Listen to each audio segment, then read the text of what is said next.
Kita semua pernah punya mimpi untuk hidup sejahtera. Punya rumah sendiri, kendaraan yang layak, bisa bepergian kemana saja tanpa pusing memikirkan biaya, bahkan punya tabungan yang cukup besar untuk masa depan. Tapi kenyataannya, banyak orang yang justru merasa hidupnya stagnan, jalan di tempat, atau malah makin hari makin tertekan secara finansial. Yang lebih mengejutkan, ternyata yang membuat seseorang sulit kaya itu bukan selalu soal gaji kecil atau pendidikan rendah. Tapi lebih sering karena kebiasaan-kebiasaan yang dilakukan setiap hari tanpa disadari. Kebiasaan ini tampak sepele, bahkan dianggap biasa saja oleh banyak orang, tapi secara perlahan menggerogoti potensi kekayaan yang sebenarnya bisa kita raih. Bayangkan seseorang yang setiap hari menabung Rp5.000. Kelihatannya kecil dan nggak terlalu berarti. Tapi kalau dilakukan terus-menerus selama 10 tahun, jumlahnya bisa sangat besar. Begitu pula sebaliknya. Kebiasaan buruk yang kecil, kalau dilakukan terus-menerus, bisa menjadi penyebab utama mengapa kamu tetap berada di posisi finansial yang sama selama bertahun-tahun. Sekarang, mari kita bahas satu persatu. Kita mulai dari kebiasaan pertama. 1. Terlalu sering membandingkan diri dengan orang lain. Kita hidup di zaman yang penuh dengan perbandingan. Buka media sosial sebentar saja, kamu langsung disuguhi foto-foto teman lama yang pamer liburan ke luar negeri, beli mobil baru, menikah dengan pasangan ideal, atau bahkan pamer penghasilan dari bisnis yang tampaknya sukses luar biasa. Melihat semua itu, kamu mulai berpikir, kenapa hidupku nggak seperti dia? Atau, kenapa aku masih di sini-sini aja sementara dia sudah sejauh itu? Awalnya mungkin hanya sekadar rasa iri kecil, tapi lama-lama bisa berkembang jadi tekanan mental, minder, dan akhirnya membuatmu mengambil keputusan-keputusan yang merugikan secara finansial. Contohnya, demi terlihat keren dan tidak ketinggalan, kamu ikut-ikutan beli barang mahal yang sebenarnya tidak kamu butuhkan. Pakaian bermerek, gadget terbaru, nongkrong di kafe mahal hanya untuk posting foto, atau memaksakan gaya hidup di luar kemampuan. Semua itu dilakukan bukan karena kebutuhan, tapi karena ingin terlihat sama seperti orang lain. Padahal, kamu tidak tahu cerita lengkap di balik foto-foto itu. Bisa jadi orang yang kamu iri itu justru terjerat utang kartu kredit, atau hidup dari pinjaman online yang jumlahnya sudah di luar kendali. Tapi kamu hanya melihat permukaan. Dan dari sanalah jebakan perbandingan ini mulai mengambil alih kendali keuanganmu. Membandingkan diri itu sebenarnya wajar. Tapi kalau terlalu sering dan kamu tidak punya kontrol, maka itu menjadi racun bagi mental dan keuangan. Karena kamu tidak lagi fokus pada tujuanmu sendiri. Kamu jadi terlalu sibuk mengejar standar hidup orang lain, padahal kamu belum menyelesaikan urusanmu sendiri. Coba pikirkan seperti ini. Setiap orang punya jalur masing-masing. Seperti pelari dalam sebuah lintasan. Ada yang start lebih dulu, ada yang lebih cepat, ada yang terlambat, dan ada juga yang jatuh lalu bangkit lagi. Tapi yang penting bukan siapa yang duluan sampai, melainkan siapa yang tetap berlari sampai garis akhir. Kalau kamu terlalu sibuk melihat pelari di sebelahmu, kamu bisa kehilangan keseimbangan dan jatuh. Lalu bagaimana cara mengubah kebiasaan ini? Mulailah dengan menyadari bahwa hidup bukan perlombaan melawan orang lain. Fokuslah pada perkembangan dirimu sendiri. Buat target keuanganmu sendiri, entah itu ingin bebas utang, punya dana darurat, atau menabung untuk beli rumah. Evaluasi dirimu setiap bulan, bukan untuk dibandingkan dengan orang lain, tapi untuk melihat apakah kamu sudah lebih baik dari bulan lalu. Kebiasaan membandingkan diri ini tidak akan pernah membuatmu kaya. Yang ada, kamu justru jadi orang yang terus-menerus merasa kurang, meskipun sebenarnya sudah cukup. Dan rasa kurang inilah yang membuatmu terus belanja hal yang tidak penting, mengambil keputusan tergesa-gesa, dan mengabaikan rencana keuangan jangka panjang. Ingat, rumput tetangga memang selalu tampak lebih hijau. Tapi kadang rumput itu hijau karena palsu, atau karena kamu terlalu sibuk melihat ke seberang sampai lupa menyirami rumputmu sendiri. 2. Tidak mencatat pengeluaran dan pemasukan. Banyak orang merasa bahwa mencatat keuangan itu hanya untuk akuntan, pengusaha, atau orang-orang yang bergelut di bidang keuangan. Padahal, mencatat pengeluaran dan pemasukan adalah salah satu fondasi utama untuk membangun kekayaan pribadi.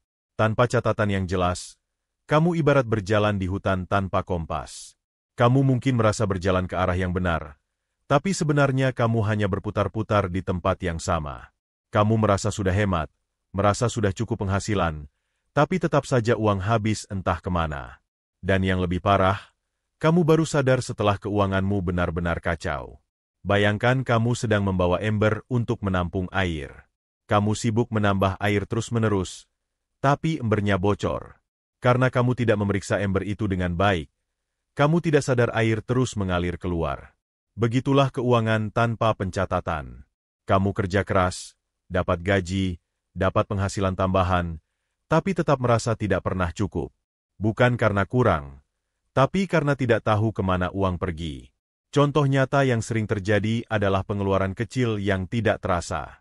Seperti beli kopi setiap pagi, pesan makanan online karena malas masak, jajan kecil di minimarket, beli voucher game, atau bahkan langganan digital yang lupa kamu batalkan. Kalau dihitung per hari, mungkin cuma belasan ribu. Tapi kalau dikalikan 1 bulan, jumlahnya bisa ratusan ribu. Dan kalau dibiarkan setahun, bisa jadi lebih dari jutaan rupiah yang sebenarnya bisa kamu tabung atau investasikan. Tanpa pencatatan, kamu juga tidak tahu mana pengeluaran yang penting dan mana yang sebenarnya bisa dikurangi. Kamu jadi sulit membuat prioritas. Kamu mungkin berpikir cicilan motor adalah pengeluaran terbesar. Padahal pengeluaran kecil yang rutin justru menyedot uang lebih banyak tanpa kamu sadari. Sebaliknya, orang yang terbiasa mencatat pengeluaran dan pemasukan akan lebih sadar akan pola keuangannya. Ia tahu berapa banyak yang masuk setiap bulan, dari mana saja sumbernya, dan berapa yang keluar, serta digunakan untuk apa saja. Dengan begitu, ia bisa mengatur anggaran, membuat rencana jangka pendek dan panjang, serta mengambil keputusan berdasarkan data, bukan perasaan. Catatan keuangan tidak harus rumit. Tidak perlu pakai aplikasi mahal atau sistem canggih. Cukup dengan buku tulis, atau aplikasi catatan sederhana di ponsel. Yang penting, kamu konsisten mencatat setiap hari. Mungkin di awal terasa membosankan. Tapi setelah beberapa minggu, kamu akan mulai melihat pola-pola yang selama ini tersembunyi. Misalnya, kamu jadi sadar kalau kamu terlalu sering belanja impulsif saat akhir pekan. Atau ternyata biaya transportasimu bisa ditekan kalau kamu mengubah rute perjalanan. Atau mungkin kamu menyadari bahwa penghasilanmu dari sampingan ternyata cukup signifikan dan layak untuk lebih dikembangkan. Semua itu hanya bisa kamu sadari kalau kamu punya catatan yang akurat. Mencatat keuangan juga memberikan rasa tenang. Karena kamu tidak lagi merasa was-was menjelang akhir bulan. Kamu tahu berapa saldo yang tersisa, berapa tagihan yang harus dibayar, dan apakah kamu masih punya ruang untuk belanja atau tidak. Kamu tidak lagi hidup dalam ketidakpastian. Kebiasaan tidak mencatat keuangan ini seperti mengemudi dengan mata tertutup. Mungkin kamu masih bisa berjalan beberapa meter karena insting. Tapi lambat laun, kamu pasti akan menabrak sesuatu. Dan ketika itu terjadi, dampaknya bisa fatal. Maka dari itu, jika kamu ingin mulai memperbaiki kondisi keuanganmu, mulailah dari hal paling sederhana.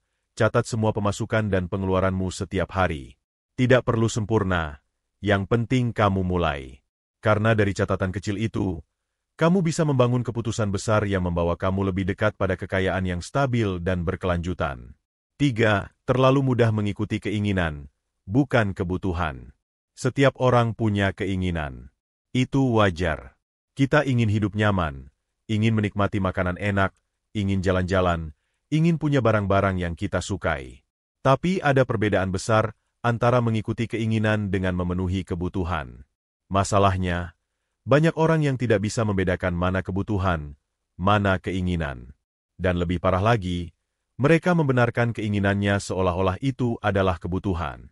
Contohnya begini, kamu bilang kamu butuh ponsel baru karena ponselmu sudah kurang cepat. Padahal, ponselmu yang sekarang masih berfungsi dengan baik, masih bisa menelepon, mengirim pesan, membuka aplikasi, dan menjalankan pekerjaanmu. Tapi karena ada ponsel keluaran terbaru yang terlihat keren, kamu mulai merasa ponselmu sekarang sudah ketinggalan zaman. Kamu mulai mencari-cari alasan supaya merasa pembelian itu layak. Atau kamu bilang kamu butuh liburan untuk healing. Padahal, keuanganmu sedang pas-pasan, tabunganmu belum ada, dan kamu belum punya dana darurat. Tapi karena teman-temanmu liburan, kamu merasa harus ikut. Kamu merasa berhak. Lalu kamu pakai kartu kredit atau pinjaman cepat hanya demi menikmati liburan yang sebenarnya tidak kamu butuhkan saat ini. Inilah yang disebut sebagai jebakan gaya hidup. Kamu membelanjakan uang bukan karena kamu butuh, tapi karena kamu ingin. Dan kamu tidak bisa menahan keinginan itu. Kamu merasa harus langsung memenuhinya, seolah kalau tidak dituruti sekarang juga, hidupmu jadi tidak lengkap. Masalahnya, keinginan itu tidak pernah habis. Hari ini kamu ingin sepatu baru, besok kamu ingin jam tangan, lusa kamu ingin upgrade laptop, dan seterusnya. Setiap kamu melihat sesuatu yang menarik, kamu merasa harus punya. Dan dalam proses itu, kamu terus-menerus mengorbankan masa depan finansialmu demi kepuasan sesaat. Coba bayangkan seperti ini. Kamu punya sepetak ladang. Kalau kamu sabar dan merawatnya, kamu bisa panen dan menikmati hasilnya bertahun-tahun ke depan. Tapi kalau setiap kali kamu merasa lapar, kamu ambil bibit dan langsung dimasak, maka ladangmu tidak akan pernah menghasilkan apa-apa. Itulah yang terjadi saat kamu tidak bisa menahan keinginan. Orang yang kaya bukan berarti orang yang tidak punya keinginan. Tapi mereka tahu bagaimana cara mengelola keinginan itu. Mereka belajar menunda kesenangan sementara demi mencapai kenyamanan jangka panjang.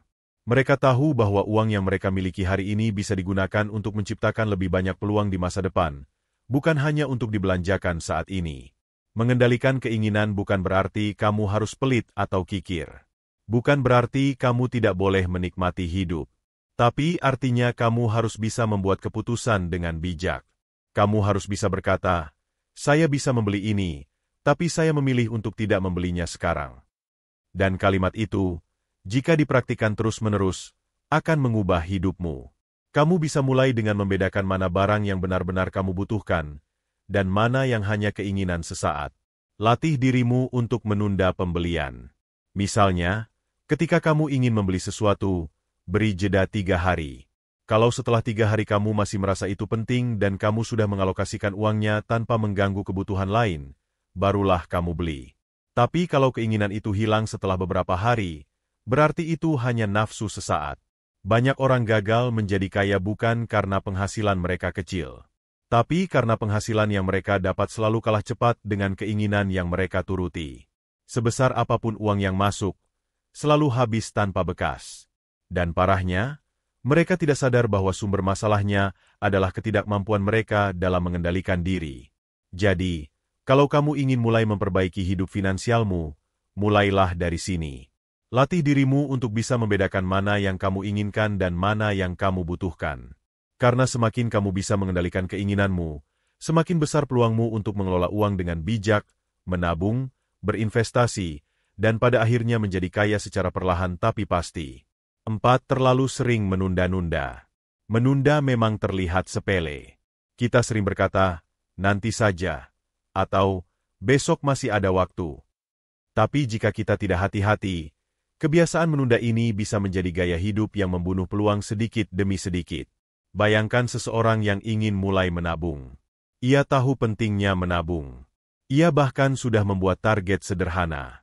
Tapi ketika tiba waktunya menyisihkan uang, ia berkata, bulan ini banyak pengeluaran, bulan depan saja mulai nabung. Bulan berikutnya pun sama. Ada saja alasannya. Akhirnya, bulan berganti tahun, dan tabungan pun tak pernah benar-benar dimulai. Atau bayangkan seseorang yang punya ide bisnis. Ia merasa idenya cukup bagus, punya potensi menghasilkan. Tapi ia terus menunda. Menunggu waktu yang tepat, menunggu modal yang cukup, menunggu kesiapan mental, menunggu situasi ideal. Sayangnya, waktu terus berjalan. Dan saat ia akhirnya merasa siap, peluangnya sudah diambil orang lain. Menunda adalah bentuk penolakan yang halus. Kita tidak bilang tidak, tapi juga tidak bilang ya secara tegas. Kita seolah-olah memberi harapan palsu pada diri sendiri bahwa suatu saat akan dilakukan. Tapi kenyataannya, kita tidak pernah bergerak. Kita hanya diam dalam kenyamanan. Dan inilah bahaya terbesar dari kebiasaan menunda. Ia memberi rasa nyaman yang menipu. Kita merasa baik-baik saja, padahal kita sedang kehilangan waktu, kehilangan peluang, dan kehilangan momentum.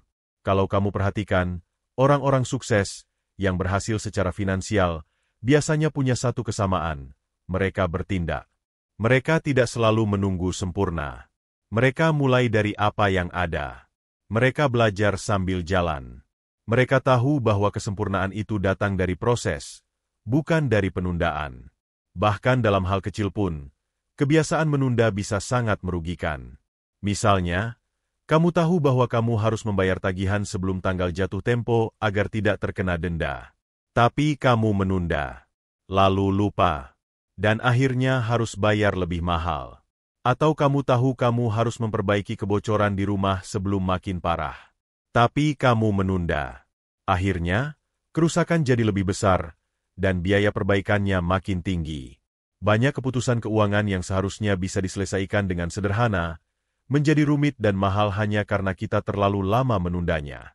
Lalu bagaimana cara mengatasi kebiasaan menunda ini? Pertama, sadari bahwa waktu adalah sumber daya yang sangat berharga.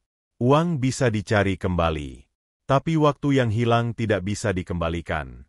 Setiap kali kamu menunda sesuatu yang penting, kamu sedang mengorbankan masa depan demi rasa nyaman sesaat. Kedua, buat batas waktu untuk setiap keputusan penting. Jangan biarkan dirimu berada di zona nanti-nanti terlalu lama. Jika kamu harus mulai menabung, tentukan tanggal pastinya. Jika kamu ingin memulai usaha, tetapkan kapan kamu akan mulai riset atau uji coba. Semakin konkret dan jelas langkahnya, semakin kecil kemungkinan kamu menundanya. Ketiga, mulai dari hal kecil. Kadang kita menunda karena merasa beban tugasnya terlalu besar. Padahal, kalau dibagi menjadi langkah-langkah kecil, semuanya terasa lebih ringan. Misalnya, daripada menunggu punya uang banyak untuk mulai investasi, kamu bisa mulai dari jumlah kecil lebih dulu, hanya untuk membiasakan diri. Keempat, lawan perfeksionisme. Banyak orang menunda karena merasa harus sempurna dulu. Tapi kenyataannya, tidak ada yang benar-benar siap. Kamu bisa mulai sekarang, sambil belajar. Setiap langkah yang kamu ambil, sekecil apapun, tetap lebih baik daripada tidak bergerak sama sekali. Dan terakhir, evaluasi kebiasaanmu setiap minggu. Tanyakan pada diri sendiri, apa hal penting yang aku tunda minggu ini? Lalu buat komitmen untuk menyelesaikannya. Tidak perlu semua sekaligus. Cukup satu hal saja. Dan jika kamu konsisten, lama-lama kamu akan terbiasa bertindak, bukan menunda. Ingat, waktu tidak akan pernah kembali. Setiap hari yang kamu lewati tanpa tindakan adalah satu hari yang kamu hilangkan dari kesempatan membangun kekayaanmu. Orang kaya bertindak.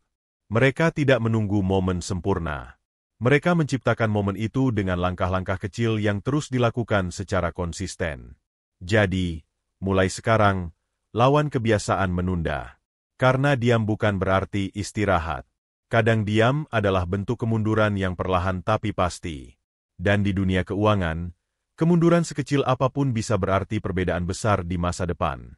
5. Terlalu mudah memberi pinjaman atau menanggung masalah keuangan orang lain. Di masyarakat kita, budaya tolong-menolong sangat dijunjung tinggi. Kita diajarkan untuk tidak menjadi egois, untuk peduli pada saudara, teman, tetangga, bahkan orang yang baru kita kenal sekalipun. Dan itu adalah nilai yang baik. Tapi masalahnya muncul ketika kita tidak bisa membedakan antara menolong dan merusak diri sendiri. Banyak orang yang keuangannya hancur bukan karena mereka boros untuk diri sendiri, tapi karena mereka terlalu sering menyelamatkan orang lain dari masalah keuangan. Mereka memberi pinjaman tanpa pikir panjang, menjadi penjamin utang orang lain, atau bahkan menanggung cicilan orang lain dengan alasan tidak enak hati. Misalnya begini, ada teman lama yang tiba-tiba menghubungi, bercerita soal usaha yang bangkrut, anaknya sakit, atau tagihan yang menumpuk. Kamu pun merasa tidak tega. Lalu kamu memberikan pinjaman, padahal kamu sendiri sedang berusaha keras menabung untuk masa depan. Kamu berikan uang yang sebenarnya kamu butuhkan, karena takut dianggap pelit atau tidak peduli. Atau mungkin, kamu dijadikan penjamin oleh saudara kandung untuk pengajuan kredit motor atau pinjaman online. Awalnya mereka janji akan bayar tepat waktu, tapi beberapa bulan kemudian, mereka mulai telat bayar, lalu menghilang. Dan akhirnya kamu yang ditagih. Nama kamu yang tercatat sebagai penanggung jawab. Hidupmu yang awalnya tenang, jadi terganggu karena keputusan impulsif yang kamu buat hanya karena tidak enak hati. Kita perlu menyadari bahwa membantu orang lain itu harus dengan kesadaran penuh. Bukan karena terpaksa. Bukan karena takut tidak enak. Dan yang terpenting, bukan dengan mengorbankan masa depan kita sendiri. Karena faktanya, kamu tidak bisa menolong siapapun kalau kamu sendiri tenggelam dalam masalah. Kamu tidak bisa menarik orang dari lubang, kalau kakimu sendiri tidak berpijak di tempat yang kokoh. Kamu hanya bisa menolong dengan benar, jika kondisi keuanganmu kuat dan stabil terlebih dahulu. Ada kalanya, menolak memberi pinjaman justru adalah bentuk kebaikan yang lebih besar. Karena kamu tidak ikut memperpanjang pola hidup tidak sehat orang lain. Kamu tidak memperkuat kebiasaan mereka untuk terus-menerus bergantung pada orang lain. Dan kamu tetap bisa menjaga stabilitas hidupmu, agar di kemudian hari kamu bisa membantu lebih banyak orang dengan cara yang lebih bijak dan berkelanjutan. Tentu bukan berarti kamu tidak boleh membantu sama sekali. Tapi kamu harus punya aturan. Misalnya, kamu punya dana khusus yang memang dialokasikan untuk sedekah atau bantuan sosial. Uang ini kamu keluarkan dengan ikhlas dan tanpa harapan dikembalikan. Jadi tidak mengganggu dana kebutuhan, dana darurat, atau rencana jangka panjangmu. Kalau kamu tetap ingin memberi pinjaman, anggap saja uang itu sebagai bantuan, bukan pinjaman. Artinya, kamu harus siap jika uang itu tidak kembali.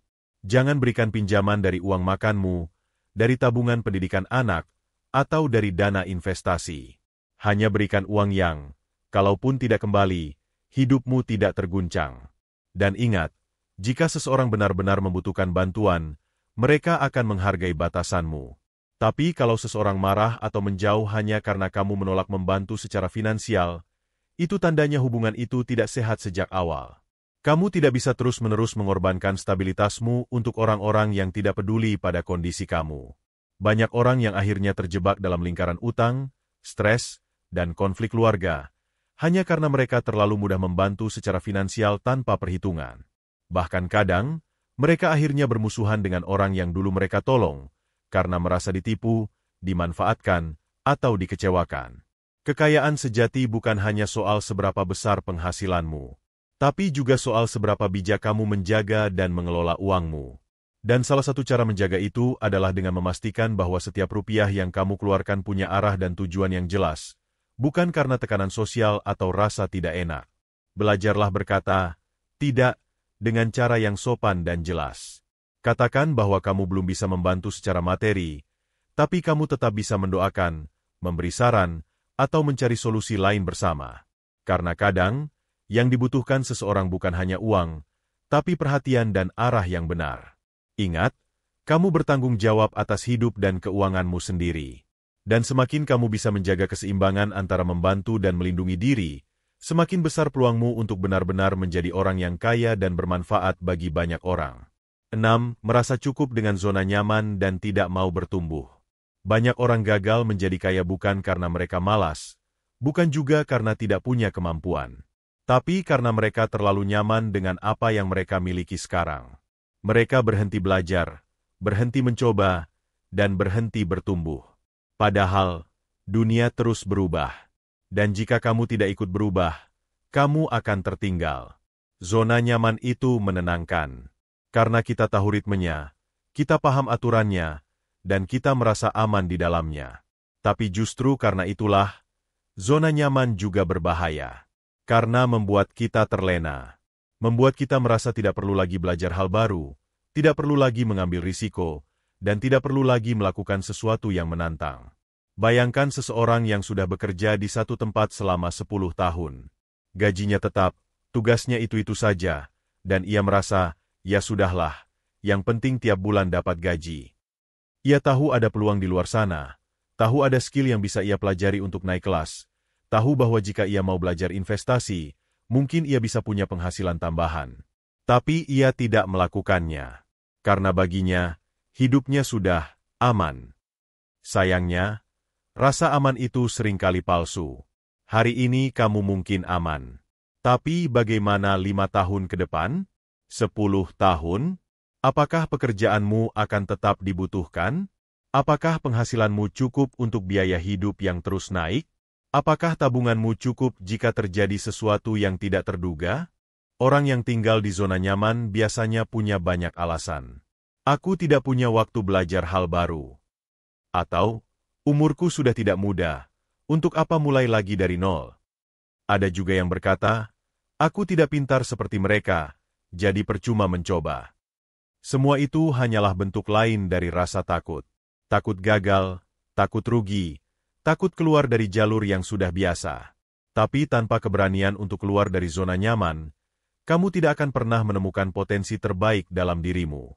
Kamu akan terus berjalan di lingkaran yang sama, dengan hasil yang sama, sambil terus bertanya-tanya kenapa hidup tidak juga berubah. Sementara itu, orang yang kaya secara finansial biasanya adalah orang yang tidak pernah berhenti bertumbuh. Mereka belajar hal baru meskipun sudah mapan. Mereka mencari tantangan baru meskipun sudah punya penghasilan tetap.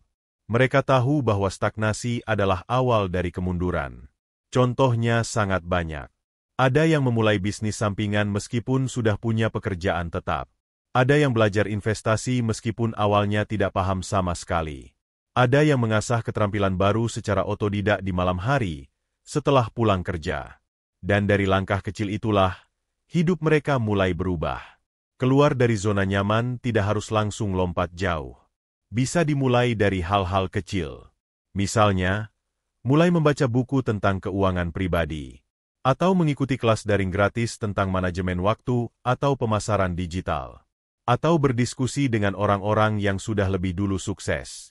Yang penting adalah kamu membuka diri terhadap kemungkinan baru. Bertumbuh artinya kamu mau menjadi pribadi yang lebih baik dari dirimu yang kemarin. Kamu tidak harus menjadi seperti orang lain. Tapi kamu harus terus memperbaiki versi dirimu sendiri. Karena di luar zona nyaman, memang ada ketakutan. Tapi di sana juga ada pembelajaran, peluang, dan kekayaan yang tidak akan pernah kamu temukan jika kamu hanya duduk diam di tempat. Coba kamu ingat kembali. Kapan terakhir kali kamu belajar sesuatu yang benar-benar baru? Kapan terakhir kali kamu merasa takut tapi tetap melangkah? Kapan kamu terakhir kali merasa tertantang dan bersemangat untuk mencoba sesuatu yang belum pernah kamu lakukan? Kalau jawabanmu sudah lama sekali, mungkin inilah saatnya kamu keluar dari zona nyaman. Mulailah dari langkah kecil. Tidak perlu drastis, tapi konsisten. Ingat, zona nyaman bukanlah tempat tinggal permanen. Itu hanya tempat istirahat, tempat untuk memulihkan tenaga sejenak, sebelum melangkah lagi ke medan yang lebih luas. Jangan tinggal terlalu lama di sana, karena dunia tidak menunggu.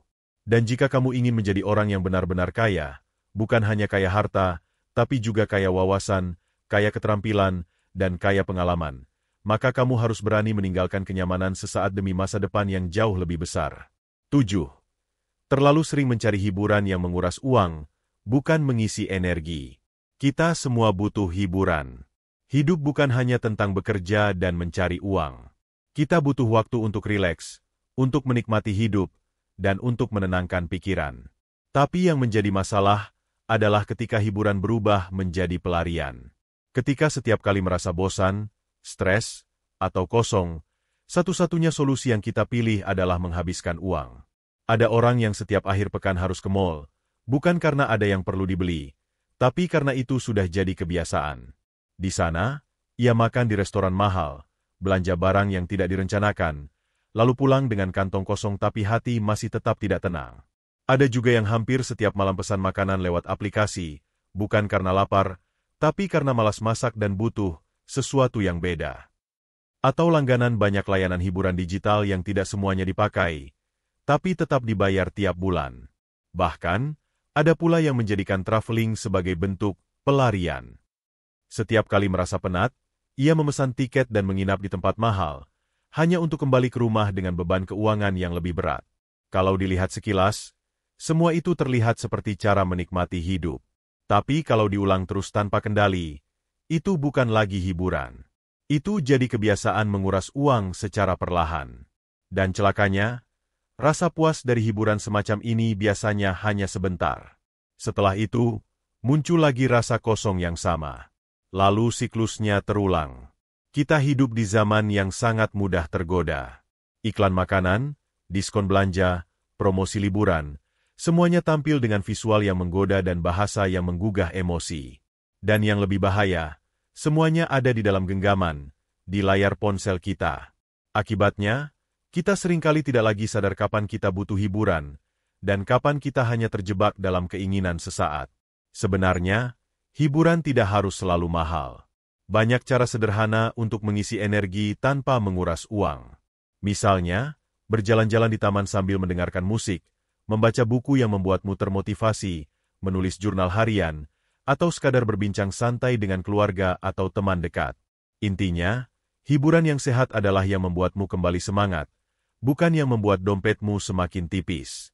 Hiburan yang baik bukan yang membuatmu lupa masalah, tapi yang membantumu melihat masalah dengan lebih jernih.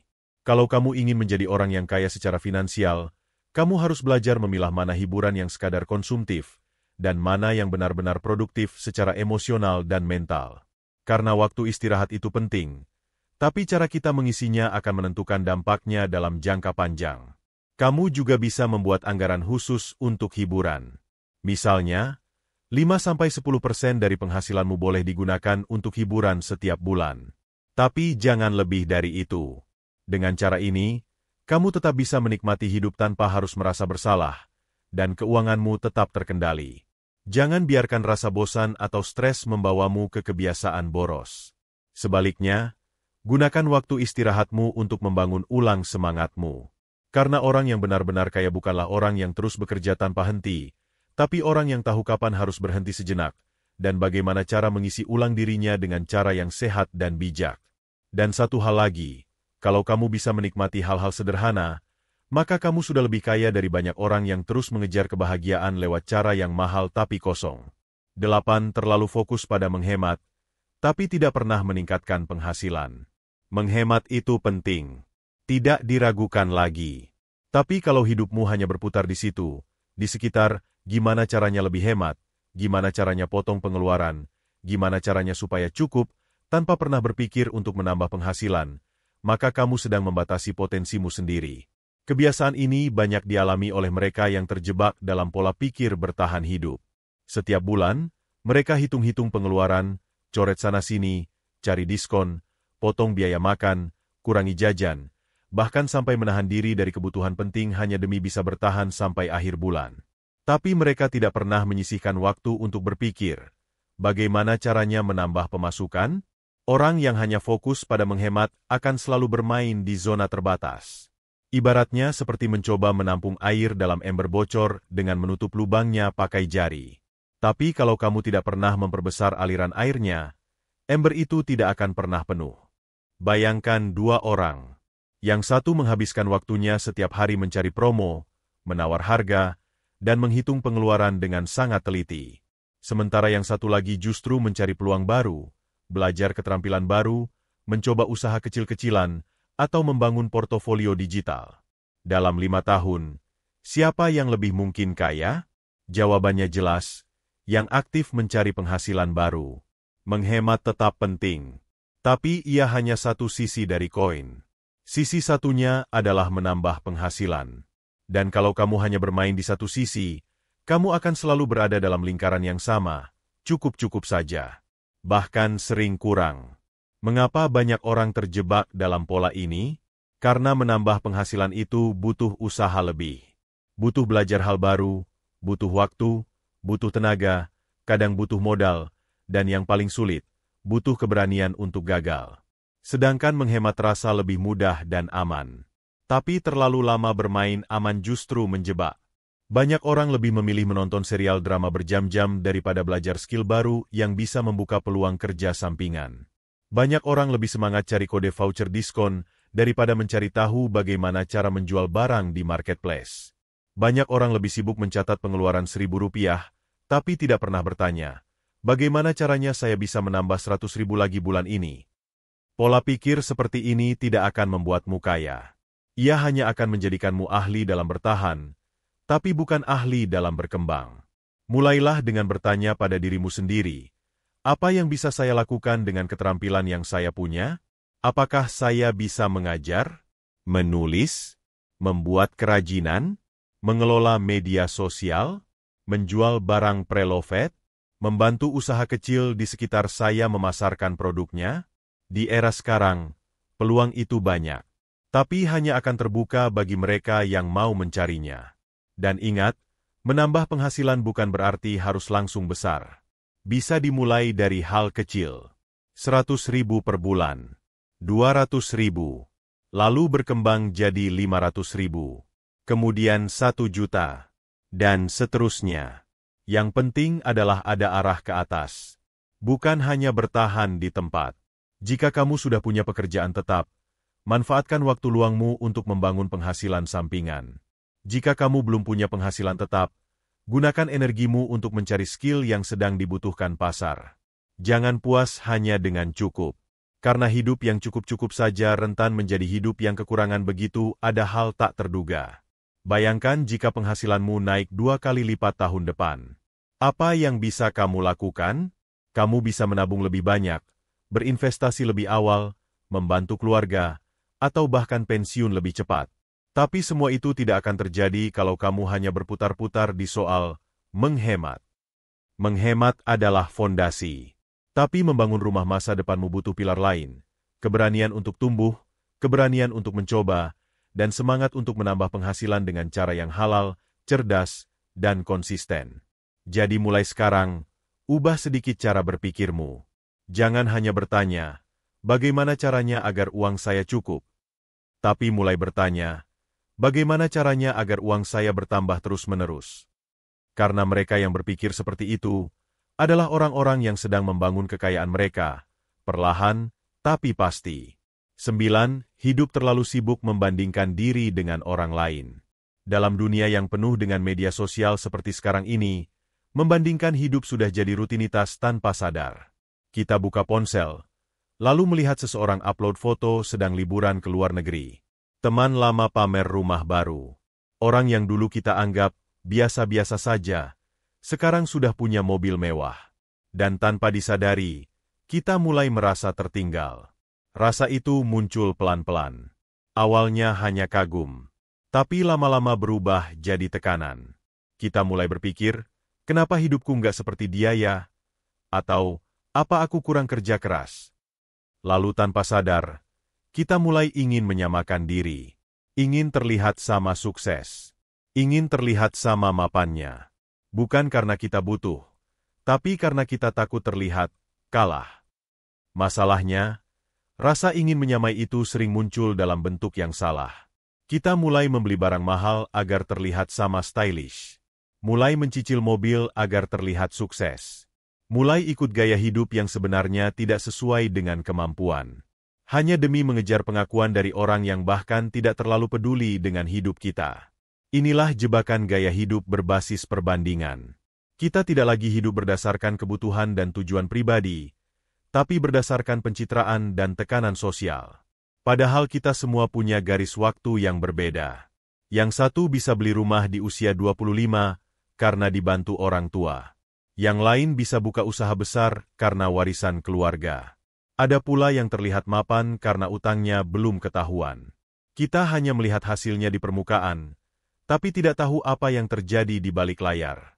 Membandingkan diri itu melelahkan, dan membuat kita lupa pada diri sendiri. Kita jadi kehilangan arah. Target keuangan kita jadi tidak jelas. Yang penting terlihat, wah. Yang penting bisa posting foto liburan, meski pakai utang. Yang penting orang lain mengira kita sukses, meskipun kenyataannya kita sedang stres karena tagihan. Orang yang bijak secara finansial tahu kapan harus menutup mata dan fokus ke dirinya sendiri. Mereka tidak tergoda hanya karena orang lain terlihat lebih cepat. Mereka tahu bahwa kekayaan sejati dibangun dari kesabaran, strategi, dan kejujuran terhadap diri sendiri. Bukan dari mengejar validasi luar. Daripada sibuk membandingkan pencapaian orang lain, lebih baik bandingkan dirimu hari ini dengan dirimu 1 tahun yang lalu. Apakah kamu sudah lebih bijak dalam menggunakan uang? Apakah kamu sudah mulai menabung secara konsisten? Apakah kamu sudah punya skill baru yang bisa menambah penghasilan? Itulah ukuran yang sebenarnya. Karena tidak ada artinya terlihat sukses di mata orang lain, kalau dalam hati kamu merasa cemas setiap malam karena keuanganmu berantakan. Kamu tidak harus punya mobil seperti temanmu. Kamu tidak harus tinggal di rumah besar seperti saudaramu. Kamu hanya perlu hidup sesuai kemampuanmu, dan terus melangkah maju sesuai ritmemu sendiri. Karena kekayaan yang dibangun dengan kesadaran dan kejujuran akan jauh lebih kokoh dibanding kekayaan palsu yang dibangun dari pencitraan. Jika kamu ingin hidup lebih tenang secara finansial, mulailah dengan menerima dirimu sendiri.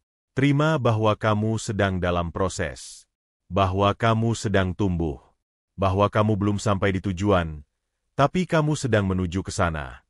Dan itu sudah cukup. Kebebasan finansial bukan soal seberapa mewah hidupmu terlihat di mata orang lain, tapi seberapa damai kamu menjalani hidupmu, tanpa tekanan untuk membuktikan apapun kepada siapapun. Jadi mulai sekarang, kurangi waktu melihat-lihat kehidupan orang lain hanya untuk membandingkan. Gunakan waktumu untuk memperbaiki dirimu sendiri. Karena persaingan yang paling sehat adalah persaingan dengan diri kita yang kemarin. Dan itulah jalan menuju kekayaan yang sebenarnya. 10. Tidak pernah punya tujuan keuangan yang jelas. Banyak orang bekerja keras setiap hari. Mereka bangun pagi, berangkat kerja, lembur, bahkan ambil pekerjaan tambahan. Tapi kalau ditanya, sebenarnya, uang yang kamu kumpulkan ini untuk apa? Mereka terdiam. Karena selama ini mereka hanya fokus mencari uang, bukan menentukan kemana uang itu akan dibawa. Ini seperti naik mobil tapi tidak tahu mau kemana. Kamu hanya menginjak gas, terus bergerak, berpindah dari satu jalan ke jalan lain, tapi tak pernah sampai ke tempat tujuan. Kamu hanya merasa lelah, dan bensinmu habis, tanpa tahu apakah kamu sudah dekat dengan keberhasilan, atau justru menjauh. Itulah yang terjadi saat seseorang hidup tanpa tujuan keuangan. Mereka menjalani hidup berdasarkan kebiasaan, bukan kesadaran. Ketika dapat gaji, ya dibelanjakan. Ketika punya uang lebih, ya dihabiskan. Ketika punya bonus, ya dinikmati. Tidak ada peta, tidak ada arah. Padahal, salah satu ciri utama orang kaya adalah mereka tahu apa yang mereka kejar. Mereka tahu ingin punya dana darurat sebesar apa. Mereka tahu ingin punya rumah usia berapa. Mereka tahu kapan ingin pensiun, dan dengan gaya hidup seperti apa. Mereka tahu berapa biaya pendidikan anak, berapa yang harus ditabung, dan kapan harus mulai investasi. Semua itu mereka rencanakan. Tujuan keuangan adalah kompas. Ia yang akan membimbing setiap keputusan. Mau beli atau tidak. Mau investasi atau tidak. Mau berutang atau menunda. Mau kerja tambahan atau istirahat. Semua tergantung pada tujuan itu. Misalnya, kamu tahu bahwa kamu ingin punya rumah dalam 10 tahun. Maka kamu akan mulai memikirkan tabungan DP rumah sejak sekarang. Setiap keputusan pengeluaran akan kamu ukur dengan pertanyaan, apakah ini membantu saya mendekat ke tujuan itu, atau justru menjauhkan? Atau kamu tahu bahwa kamu ingin pensiun usia 50, dan hidup tanpa tergantung anak. Maka kamu akan mulai memperhitungkan berapa dana pensiun yang kamu butuhkan. Kamu akan belajar investasi. Kamu akan lebih disiplin menyisihkan pendapatan. Karena kamu tahu, masa depan tidak bisa dibiarkan mengalir begitu saja. Sebaliknya, kalau kamu tidak punya tujuan, kamu mudah tergoda. Kamu mudah terombang-ambing. Ada promo, kamu ikut. Teman buka bisnis, kamu ikut tanam modal tanpa riset. Ada tren kripto atau saham viral, kamu buru-buru beli karena takut ketinggalan. Semua keputusan berdasarkan emosi, bukan strategi. Hidup tanpa tujuan juga membuat kamu lebih mudah stres. Karena kamu tidak tahu apa yang sedang kamu kejar.